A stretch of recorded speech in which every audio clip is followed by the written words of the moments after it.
Oh, we are live. Okay. Perfect. Let's see here. Okay, we are going live. This is amazing. All right, what's going on, everybody? Yes. It is 12:21, 1221 p.m. when we just launched on day 38 of the Power Hour, daily Power Hour, where we come together to connect, to grow, to create abundance of wealth, success, and fulfillment. That's what we're here for. We're on the pursuit of these four destinations or experiences in our lives. So if that resonates with you and you're here with us, then drop a me too in the chat. And if wealth, success, growth, and fulfillment together are important to you, see, if you even want one of them, you're at a perfect right time and perfect right place. But if you want all four, then boy, you're in for a big treat, because that's what we strive to do. That's what we do with every day of our lives, and that's what we get paid thousands of dollars to do. Yet we're here doing this for free for the community, showing up for you and giving you everything that we have learned throughout our education, throughout our research for decades, that we are putting to use to leverage growth, fulfillment, success, and wealth into our clients' relationships, sharing them with the community for free every day for 1 hour, 12 p.m. to 1 p.m. Eastern Standard Time, on 6 different platforms, 14 different outlets. I don't know where you are, my friend. If you're the only one watching the show in the room, thank you for being here.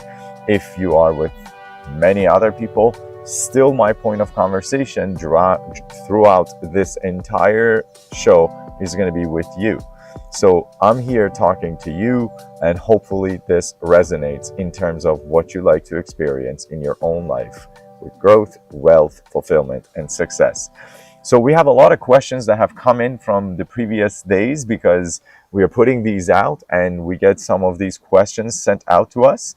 And we actually seem to be having a nice, smooth transmission today. Today we have a question from Chloe. Let's go to Chloe. Actually, no, let's go to the top of the list. I was going to start at the bottom, but we start at the top of the list. Why not? So let's take a question today from Jonathan Mills, okay? And he is from New York. Thank you so much, Jonathan, for reaching out to us. Let's see what Jonathan is asking. Jonathan says, I've been with the same company for 10 years, climbing the ladder, but he's in the corporate finance, by the way, but now I feel stuck. I'm not sure if I should push harder for promotion, switch industries, or start my own thing. Whoa, complete separate paths.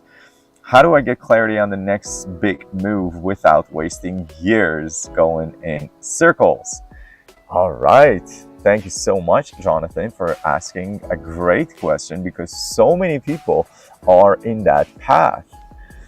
Hello, Just Baseball and Southern Mofo.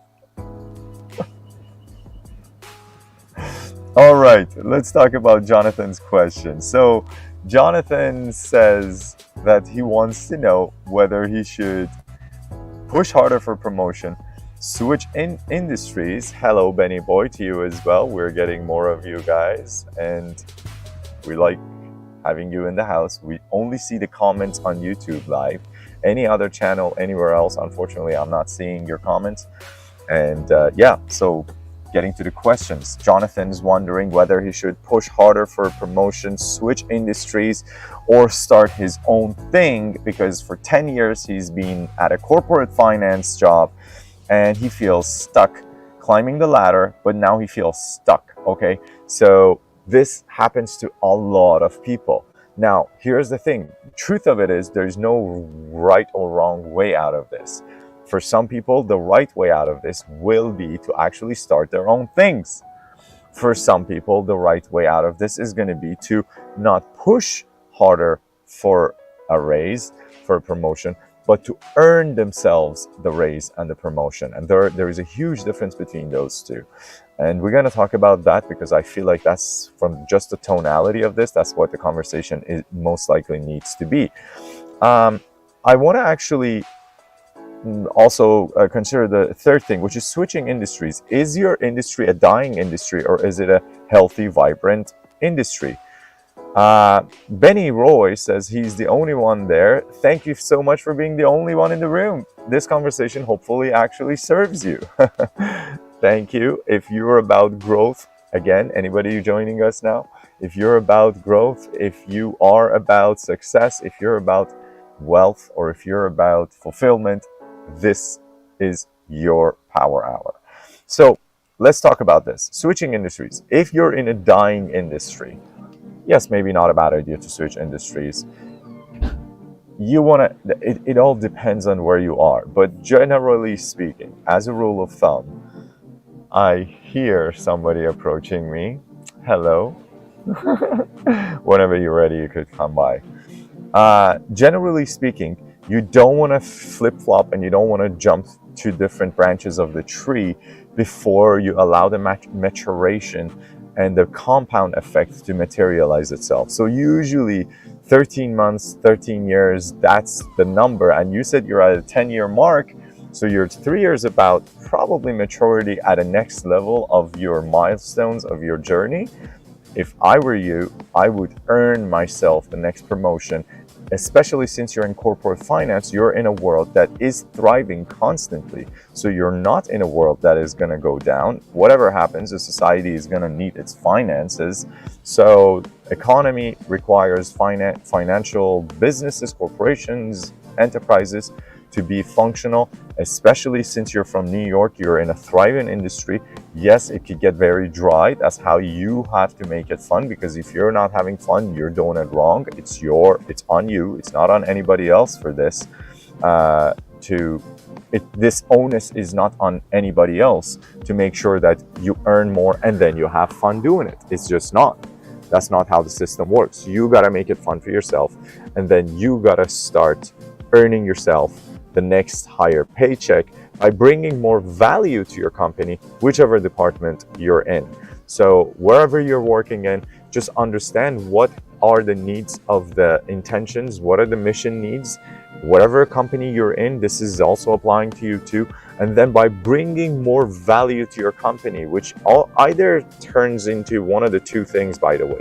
Bringing more value means bringing in more sales or metrics, key metric improvements that are important to your department. So sometimes client retention is more important. What ways can you figure out to more humanly speak to the customers if you're on that end, or if you're a director, or if you're a coach, or if you're a manager in your company, because you've been there for 10 years, so you should have some sort of executive position by now.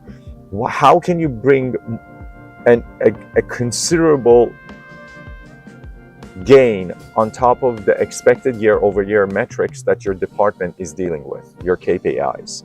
Or always by saving time. Any way you could save time for the company or on resources, on labor. Right now with AI automation, so many companies have this huge opportunity of a lifetime. So you could always do that too, to bring a lot more value to your company. That would be what I would do. 100%. Double down. You're in a good industry, unless you hate it. If you hate your job, if you hate your life, that's a different conversation, but it doesn't sound like what you're saying. You're just saying you feel stagnant, which is exactly why most people in the corporate world feel the same, especially in finance, because you're just waiting for the next promotion and things to happen at intervals of raises that you were promised. Now they're not coming. You gotta earn them, bro. You gotta earn them, Jonathan. So go for it, go after it, get on it, and get to the next level. That's amazing for you. You're in a great industry. It's booming. And then here's the thing. If you want to ever have a conversation about it, jump on live on one of these calls. We'd love to have a conversation with you live. Any of you that want to have a live conversation, we can do that for you here. Instead of spending thousands of dollars on consulting, you get to jump on and be able to join us as we get to serve you on a one-to-one level. Hello. Hi. Let me give you this. We have a guest Hi, here. everybody.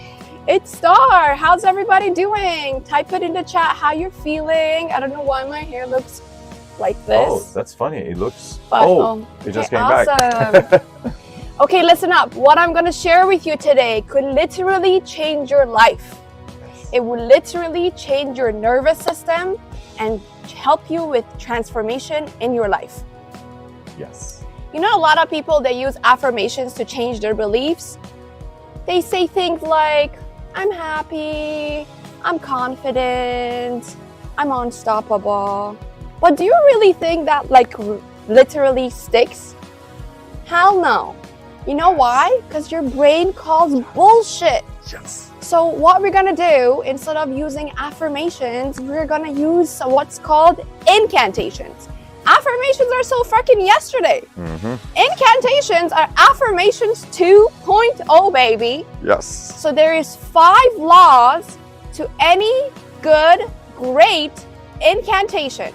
Law number 1, emotional intensity. You want to feel it. You want to feel it with your entire body, like you mean it. You want to use your voice. You want to use your energy, your state, your emotions, you know, your movement. That's how you do it. Law number 2, law of conditioning. You want to do it over and over until it sticks. Over and over until it sticks. Like when you go to the gym, do you think you're going to pick up a free weight and you're going to do it one time and you're going to build that muscle? Hell no. You got to do it over and over until it sticks. So now let's try something together. Let's say I'm unstoppable a few times. Ready? Use your energy, use your emotions, and let's do it. I'm unstoppable. I'm unstoppable. I'm unstoppable. I'm unstoppable. I'm unstoppable. I am unstoppable. That's awesome. Now, law number 3, it's called the law of rhythm and patterning. Who here remembers a song that they have listened to over and over and over, and even when they stop listening to it, it's stuck in your brain? Have you guys been to Disneyland and there is this ride, it's called It's a Small World After All. It's a small world after all. It. Like it gets just stuck into your brain. That's Do you know stuck. why? Because our brains love patterns and rhythms. So if you say something in a patterning way with a rhythm, so it's rhythmic, Yes. your brain just picks up on it and it remembers it for life. So next time you want to say something like an affirmation, but let's just upgrade it to an incantation. Let's do it with a pattern and rhythm. So if you're saying I'm unstoppable and you're just like, you know, like this and your body's like this and you're just so dead, obviously you're not going to remember it and it's not going to stick and it's not going to change your life. So you got to use your emotions, right? Which goes to law number 4, synergy. You want to use all your body. You want to use your emotions. You want to use your voice. You want to use your posture. You want to use your energy. So you know what? Let me just finish with number 5. Law number 5 is called the law of reward, which goes with whenever you do something, you got to celebrate it. You got to reinforce it with celebration. Yes. So you want to celebrate whatever you do so your brain feels that power, feels the greatness. So you want to do it over and over and over so you feel amazing. So now everybody put your books down and stand up. Woo! And let's do it Get together. Who's ready? Yes. We're on the count of 3. We're going to say, I'm unstoppable. I'm unstoppable. Oh, shit. You said Embody it. Use your body. Use your energy. Use all that feelings and emotions. And you're doing this for you. So do it 100%. All you got, okay? Yes. Ready? 1, 2, 3. I'm unstoppable. I'm unstoppable. Again, I am unstoppable. I am unstoppable. One more time. I am unstoppable. Unstoppable. Yes, now celebrate it. Celebrate yourself, you know. Give yourself a high five. Pat yourself on the back. Yes, Jump up and down. Dance absolutely. around. Embody it. And now you learn what an incantation is. And from today on, you have the power to literally transform your life, to rewire your brain in any way you want. You can use it if you want, if you're going through like health issues, Yes. if you want to better your relationships, if you want to strengthen your spirituality, whatever it is, if you want to, Wealth, do better success. in finances, Yes. in your success, in whatever it is in your life, use incantations. Do it every morning. Go on a walk, go on a run, do it at the gym, do it in the shower, Yes. do it wherever you want. Because you know what? This is your freaking life. Woo! You want to do whatever you want to do in this Yes. life. And life is short. You want to take massive action. Yes. It all depends on how bad you really want to change your life. So if you want to change your life, you got to implement, you got to take massive action. So now that you learn this easy, simple tool of incantations, use it in your everyday life. This is a golden key to achieve whatever you want in your life. Yes. So go out there, Yeah. get your incantations, Woo. write it down, feel it in your body. You don't use like expensive words that don't go with you. Go with 50-cent words that actually sticks with you and you like to use it and listen to it, whatever Yes. that is for you. Yes. And feel it out and see how it is and do it over and over. Do it whenever you feel stuck. You feel like you need to change, you need to do something to get out of that rat hole. And Yes. go out there, go for a run and change your state and do your incantations and change your life. Yes. I love you. Have a great day. Have a great week. See you soon. Thank you, Star. Thank you for giving us a teaser on that. Oh, you're walking away with the mic. Can I please take the mic back? Thank you. That was wonderful. And if you want me to come back and tell you guys more stuff, just let me know. Because this is his show, not my show. It's your show too. She's just kidding. Star is actually a senior leader in RRI team, and that's what they do. This is literally changing, transforming lives on the spot. You go to these events with Tony Robbins, internationally, anywhere you go, and there are all these senior leaders, trainers, the crew, and the massive team that help you transform. She's been doing that for years, and I'm so grateful that she actually just dropped by and shared some wisdoms on incantations, because it's so important. Everybody is now talking about like affirmations and do it and repeat it until you become it and all these things. It's just important that you understand, like she said, that affirmations are just literally you repeating something at a verbal level that doesn't serve you because your body is saying bullshit to it. She said it so well. So I just want to reiterate this for you. If you want to experience a new version of yourself, you got to keep on reiterating, like she said, do it over and over until sticks, over and over until sticks. That's one of your steps. You gotta remind yourself with your body, with your emotions. The most important thing I took away from what she was saying is emotions. I don't know what you took away. What I took away from her presentation and her share was energy and state movement. Yes, energy, state, movement. Because so many times we want to talk about something and we just go like, yeah, I'm very healthy. I'm very good. My life's good. No, get animated about it, get dynamic about it, because if your life is really good, would you say my life's very good? No, you say my life's awesome. Yes, I love my life. That's what you gotta do. If you want to be a new possibility, if you want to experience yourself at a new level, you gotta stop doing things the way you were doing them 95% today, the same as yesterday, the same as the day before, the same as the day after before, which only gives you a predictable future of what? The same 95% of today. Your feelings are driven by your thoughts. Your thoughts create your feelings drive whether you do or don't do anything in your life.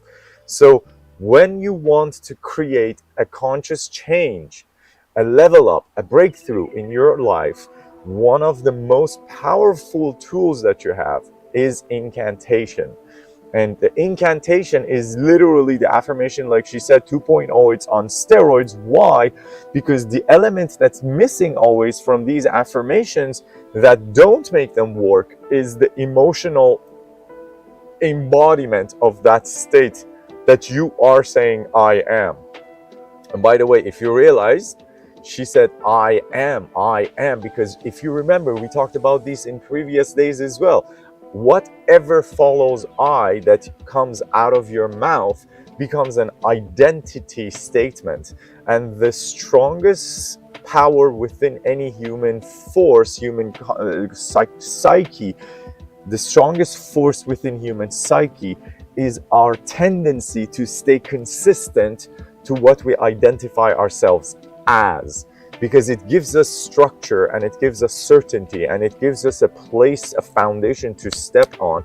Because what we say I am or I am not becomes what I want to now embody. So when you say I am anything, be careful what words you put out of am after am, because you do not want to disempower and disserve yourself by telling yourself you are not anything. So do not say I am not ... because whatever you put after ... your subconscious mind at a subconscious level will say, yes, we are not this, therefore we don't even need to try for it. So for example, I'm not healthy. That's not something you want to say to anybody. Or I'm not well right now. That's not what you want to do. If you're not feeling well, if you're not feeling you're at your optimum peak, you could say I am detoxing, or I am healing, or I am actually going through a regenerative process. Doesn't matter. Make sure that you term your states, your feelings with what you want to be more of, not what you don't want to be anymore, okay? And replace them with, like she said, 50 cents words. That I really like that when she said that. Like a lot of people think like, oh, I gotta say something complex about who I am, you know, like I am Megatron. You know, no, just restate what is a core value that you want to embody. So you want to be more stronger than I am strength.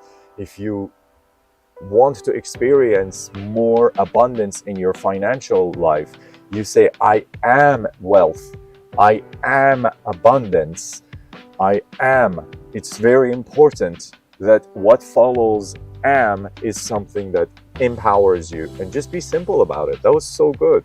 She actually just gifted us this entire episode's probably conversation, which we have been piece and bits by bits speaking about in previous days.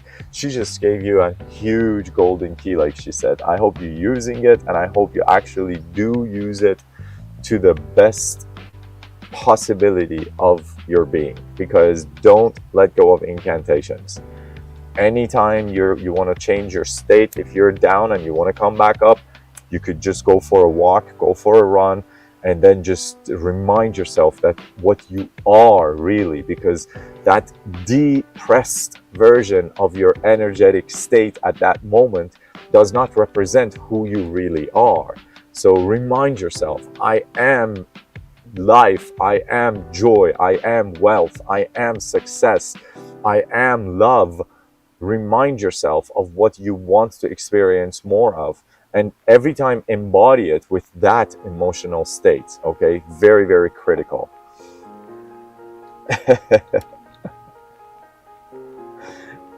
All right, that's cool. See, this, I like my cheese drippy, is a preference. That's not an identity statement. That's cool. That's what you prefer. It's a desire. It's not an identity statement. It's amazing. We just love to talk about the identity statements today. That was great. I like that. I like my cheese drippy. That's like grilled. And I love my cheese too. So I don't know where that came from, but that was very different. Yes. So anyways, let's see. Thank you for that interjection. Star, we want Star to come back, so please write to us to have her back, yeah, that would be amazing. Write to us, please.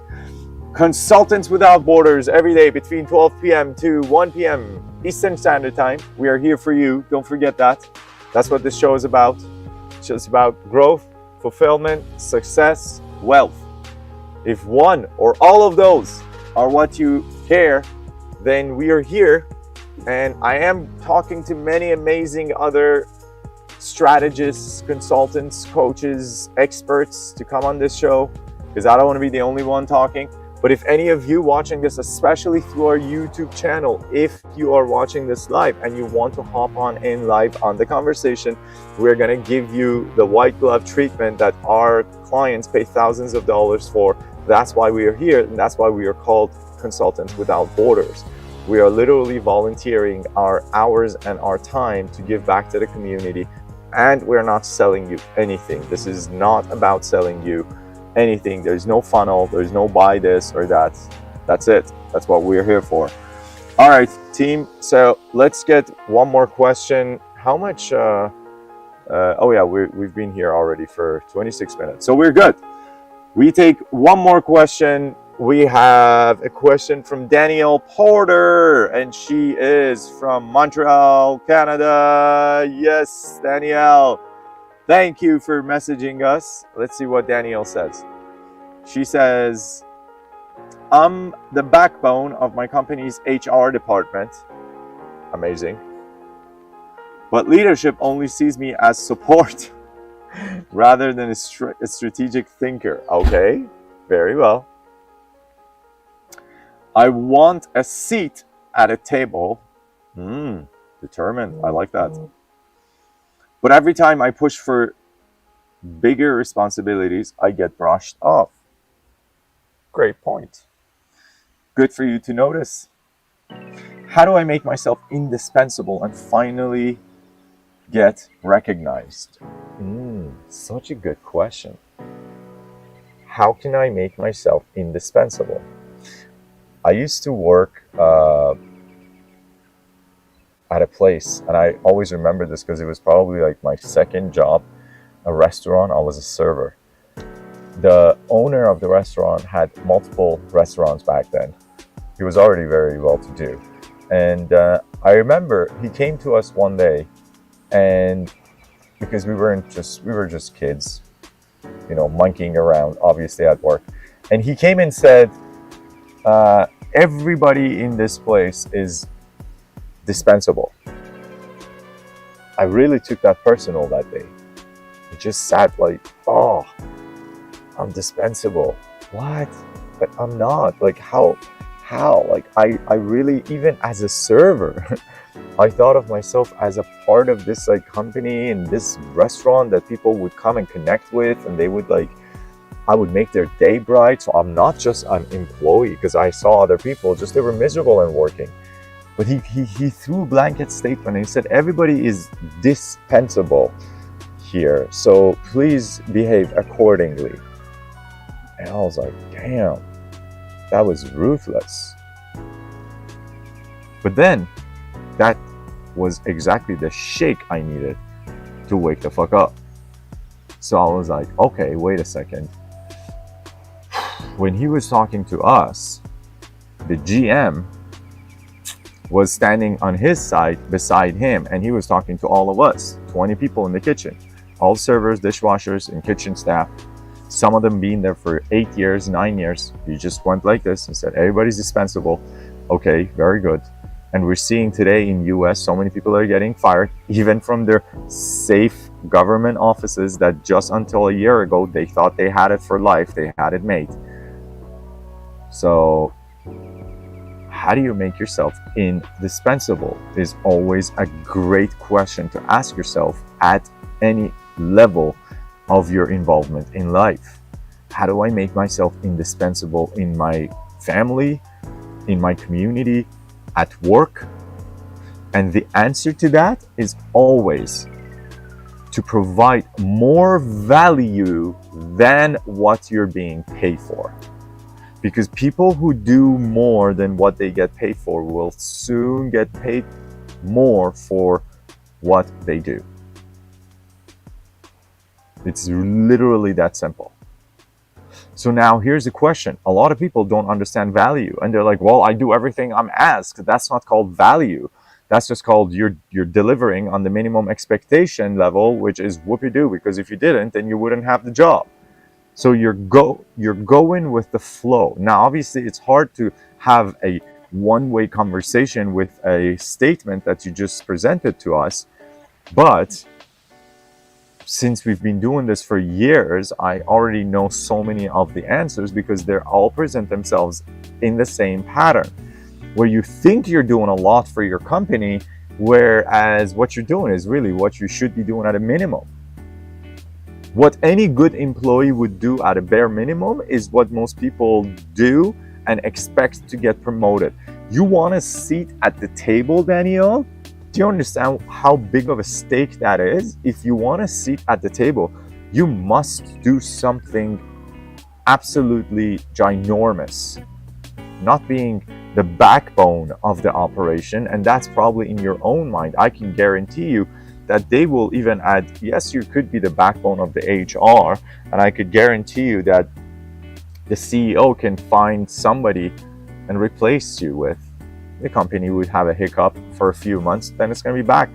Maybe even better. Maybe even better. But can you truly make yourself indispensable? Can you do so much that no other person would be able to keep up with? Can you bring metric improvements in terms of KPIs, key performance indicators in your department? Can you lower, for example, churn in your company? What is your churn in your company? What percentage of employees are always being replaced? 15%, 10%, 20%, 5%, whatever that number is. How can you actually have that number? How can you have it? Because when you have it in a short period of time, using strategies, using techniques, using counseling that is effective. That just came to my mind because I have a client actually in UK, and he is literally, his expertise is going to HR companies of health businesses and helping with lowering churn in their employees, in their HRs. And that is something you could invest in. And by the way, they're even doing programs that are literally free to begin with. So you don't even have to ask for a budget to do these things. That's why I'm saying resourcefulness is always the ultimate resource you can ever have. See, you have to start thinking, if this was my own company, how would I treat it? When it's 5 o'clock, would I be out of here? At 4:55, am I looking at my clock and I'm saying, it's time to get going? Or will I be, while I'm driving home, thinking, how can I lower the churn at HR? How can I half it? And I want you to go with a half. Because if you go with a half, even if you undershoot, underperform, you end up at a 20%, 25%, that's still a crazy, big, significant enough of a change for them to realize you could become a vice president. You could slowly become a C-suite within the company. If you want to get a promotion, you have to earn it. Junior partners, senior partners, they become partners not because they're the best people at performing, for example, in law firms. It's because they're able to bring the most amount of accounts in, which is money. Every business just wants two things: more profits and time earned back for the operational and executive level, both. If you could do any of those things, save the company money or turn their time backward, the clock backward, you become a darling in your company. Now the conversation changes because you get to write your own check when you get to save money or bring in money for the companies. Does that make sense? Doesn't matter where you work. If you work at McDonald's, it works the same way. If you work at ExxonMobil oil company globally, it works in the same way. if you are working at a gas station, it works the same way.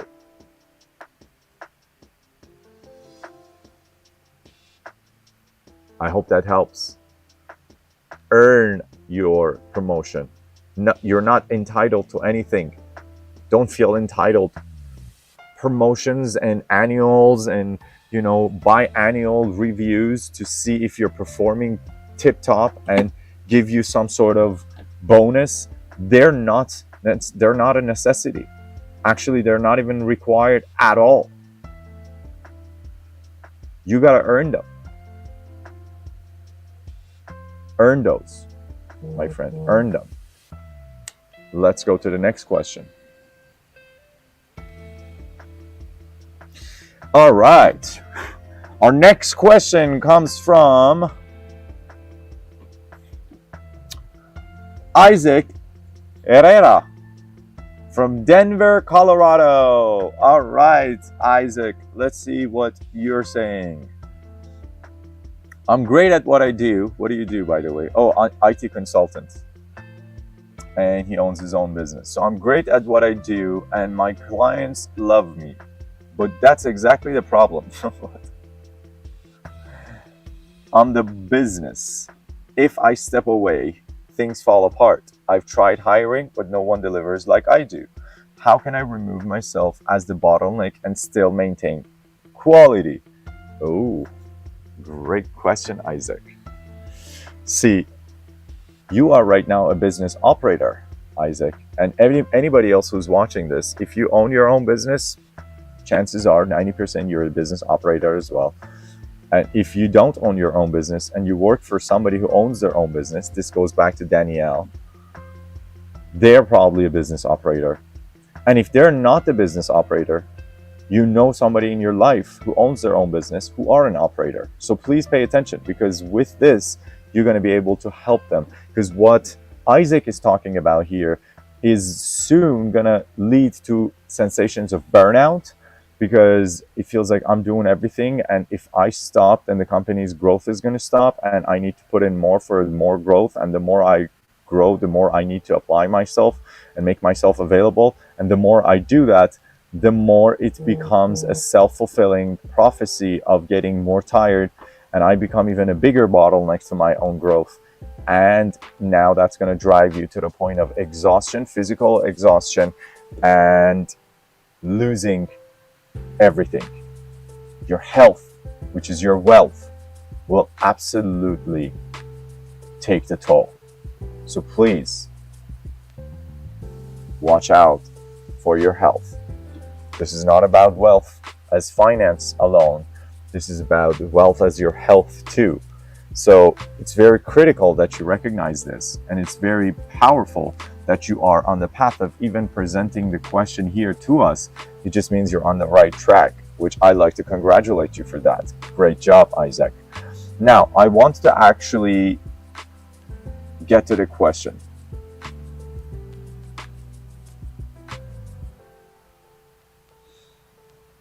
I also like to acknowledge this great user that thinks this sucks and unsubbed. Thank you, not sucker. Why not sucker? I mean N-O-T. Like you're not sucking. You're good. You're cool. Good job. Go on with your life. All the best. All right. And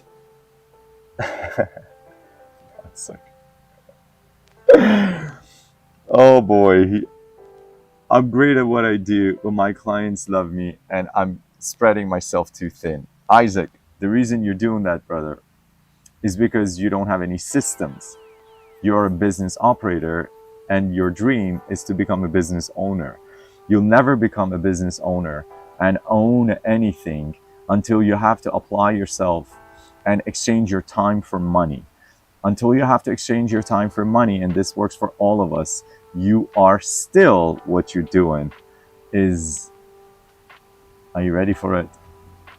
You're just a working bee. You're an employee, albeit a self-employed person, but you're still not a business. See, a business is a system that generates money like a machine that works. There needs to be an input. So there needs to be an input and inflow for businesses. Think of a business like an engine of a car. You need the oxygen, which is going to be leads to a business, and then you need the gas, which is going to be the cash, the injection of cash initially to get it ready, to get it rolling. So you need the oxygen and you need the cash and the leads to start to continue coming in for the engine to work.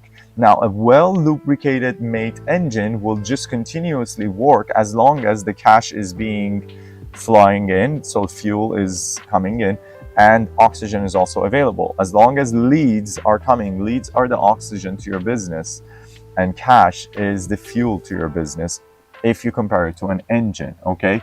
So as long as your business is able to provide and sustain cash flow, that's why so many businesses are still operating at a loss, but because they have a cash flow, they could still stay afloat and survive. Actually, 15 to 30% of businesses after 10 years of opening up that are still around, because the rest of them all go out of business, 80% of businesses on average.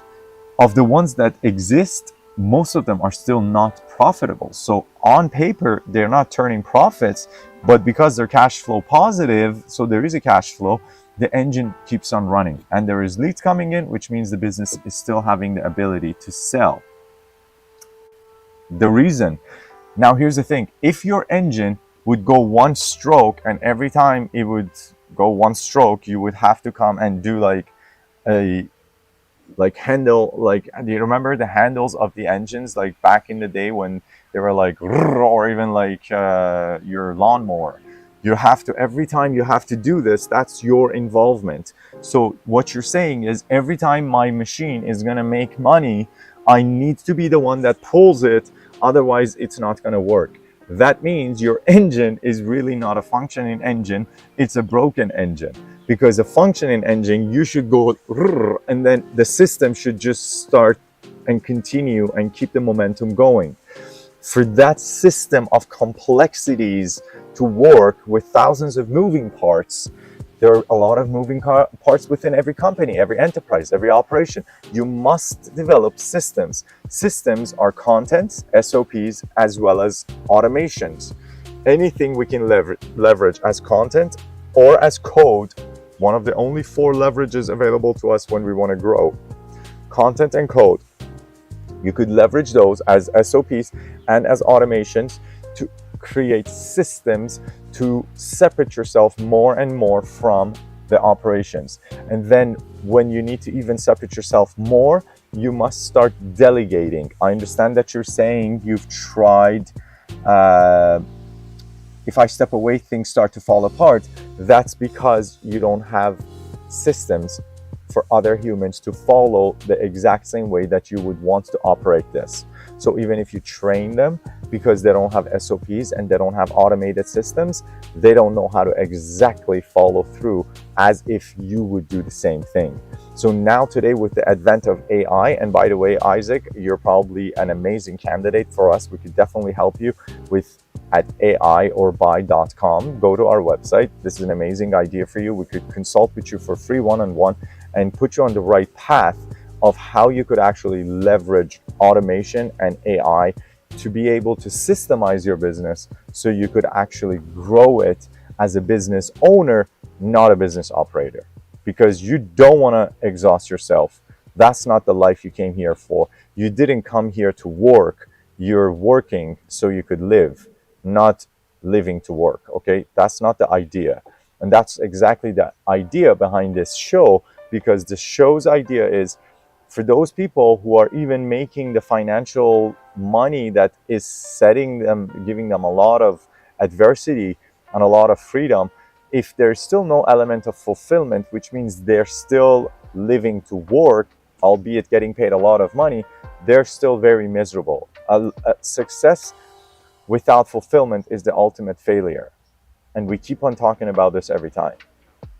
You can have metrics of success, such as, improved KPIs, such as more money coming in, such as being noticed and being famous. But at the end of the day, if you don't feel like you're fulfilled and they're fulfilling any of your needs at a level that you can emotionally reward yourself for that experience, then it becomes such an empty and soulless process that becomes what most of the world of finance is actually about. That's why the world of finance actually has the highest churn rates, and they throw all the money they can in HR departments with consultings and so many different benefits to keep especially their executives in key positions at a place of mental balance. So this is a big thing in the world out there, right? Like, and most humans are, unless they feel like alcohol or their phone making them feel good for a quick dopamine shot of instant satisfaction is the go-to, or going for a cigarette, all these unresourceful or addictive behaviors that we all present when we want to avoid the deeper pains of fulfillment that we want to kind of silence and suppress within ourselves. They would feel like these conversations for them is not serving, which obviously is not for everybody. We're not supposed to be conversing about everybody's needs on this planet. Everybody has unique needs. We're here for those of you who want to grow your wealth, your success, and your fulfillment. If you want to grow your success, wealth, and fulfillment, that's why we are doing these daily shows with you, to answer the questions and together as a community grow, because it is only with the power of a community that we could hold ourselves accountable to our own new standards.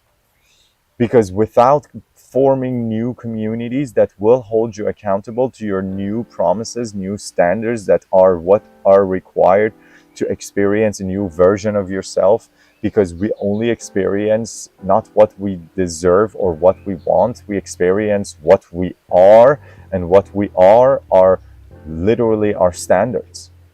How much do you tolerate in being abused is your standard of abuse. And we see in a huge portion of the population, especially for example in women, that they tolerate sometimes abuse in relationships, even physical abuse. That's because that's the standard to which they hold themselves to. This is literally a part of the psychology of why some victims keep on going back to the people that are their perpetrators, because they truly at a subconscious level have been raised to believe that they deserve to be punished, that they deserve to be put to shame, that they have done something bad. So then they tolerate it. They tolerate the abuse because they feel like they deserve it. And that's why in a snap of a finger, at one moment of awakening and insight and aha moment, they come and they have that come to Jesus moment, and they're like, oh my God, I don't deserve this. I deserve better than this. And everything changes in one instant of a second. It's because the standard just changed. See, the difference between a person who does smoke cigarettes and the person who doesn't, the difference between a person who drinks alcohol and just doesn't, is that the one who doesn't, now this goes back to the initial incantation that Star came and shared with us, the ones who don't, they make a declaration of intent as who they are. They don't say, I don't want to drink alcohol, or I'm not drinking tonight, because the moment you say that, the next thing is, come on, just one drink, man, don't be tight. Don't be uptight about this. One drink ain't gonna kill you. And then before you realize, you're down on your 10th one. Because you did not make a declaration that I'm not a drinker. You just said, I don't want to drink right now. Or people that quit smoking and then go back to it the first moment they have a stress. It's because they haven't made the declaration that I'm no longer a smoker. I'm not a smoker anymore. I'm not a smoker. That's it. That's just statement. I'm not a smoker.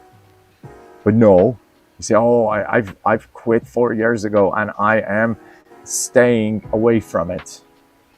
You still haven't made that declaration of intent. So that means your standards are sucky for what you want to experience. There is no bad or good.